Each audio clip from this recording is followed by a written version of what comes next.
You ever have one of those days where you feel a little lost, or you just wish you had a sign, any sign, to point you in the right direction? Well, today we're looking at a simple affirmation that might just be the compass you're looking for. I am divinely guided. Let's dive in and unpack what that really means. So here it is, the full affirmation we're going to explore. It kind of reads like a poem, doesn't it? But as we're about to find out, it's also this incredible blueprint for a totally different way of moving through the world. You know, it's one thing to just say the words, but it's another thing entirely to really live them. To do that, you have to get what's going on underneath. So what's the actual journey this affirmation is describing? That's exactly what we're going to break down piece by piece. Okay, so where do we even begin with an affirmation this big? Well, like with most things, before you can do anything, you have to start with the core belief. It's the foundation for everything else. The affirmation itself gives us a massive clue about what this guidance is supposed to feel like. See, it's not some forceful push or a booming voice from the clouds. Not at all. It describes a really supportive presence. The words held and walking with, they just suggest comfort, safety, and this constant companionship on your journey. And this isn't just for, the huge, life-altering moments. The affirmation makes it super clear that this supportive presence is, well, it's everywhere. Think about it for a second.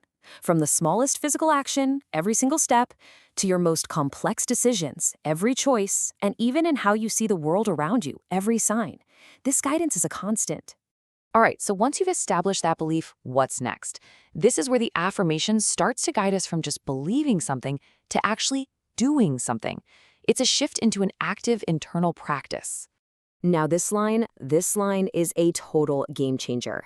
It brings up two really key ideas. First, that guidance doesn't usually shout. It comes as quiet whispers. And second, our main job is simply to trust them. This is the exact moment we shift from just believing in guidance to actively listening for it. And let's be real, this is the hard part, isn't it? We are surrounded by so much external noise, other people's opinions, social media, daily pressures, all screaming for our attention. This affirmation invites us to tune all of that out and listen for something much, much quieter. Those internal whispers, your intuition, that gut feeling. Trusting that is the first real action you take. Okay, so listening is one thing, but what do you do with what you hear? That brings us to the next critical phase, turning that inner trust into actual real-world action. If trusting the whispers is that internal commitment you make to yourself, then following your inner light is the external proof of that trust. And this can be the hardest part, right? Actually taking that step into the unknown, guided only by something you can't see but you can feel. It's where faith really hits the pavement. So when you put it all together, you see it's not just some feel-good phrase. It's a practical, 3-step process for connecting with your own inner wisdom. First, you acknowledge that you're supported. Second, you practice trusting your intuition, those whispers. And third, you bravely act on it. You follow that light. So what's the payoff for all this inner work? If you actually go through this process of acknowledging and trusting and following, where do you end up? The affirmation gives us the answer in its final 4 words. This is the destination.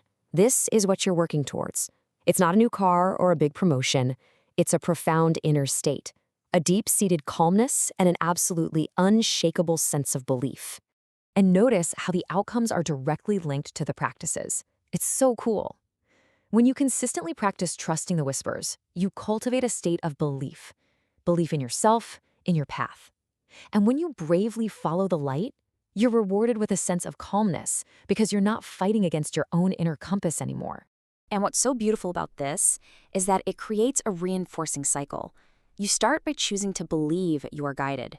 That belief helps you trust the whispers. Trusting the whispers gives you the courage to follow the light. And following the light results in a calmness and an even deeper belief, which just makes the whole process easier the next time around. So we come all the way back to where we started, but now the words just have a totally new depth, right? It's no longer just a passive statement. Now you can see it for what it is, an active, moment-to-moment practice that leads to a really profound way of being. In the end, this entire process really just boils down to a choice. The affirmation isn't stating a universal fact. It's presenting an invitation. It's asking a question, not of what is, but of what could be. So I'll just leave you with this to think about. What happens when you choose to believe?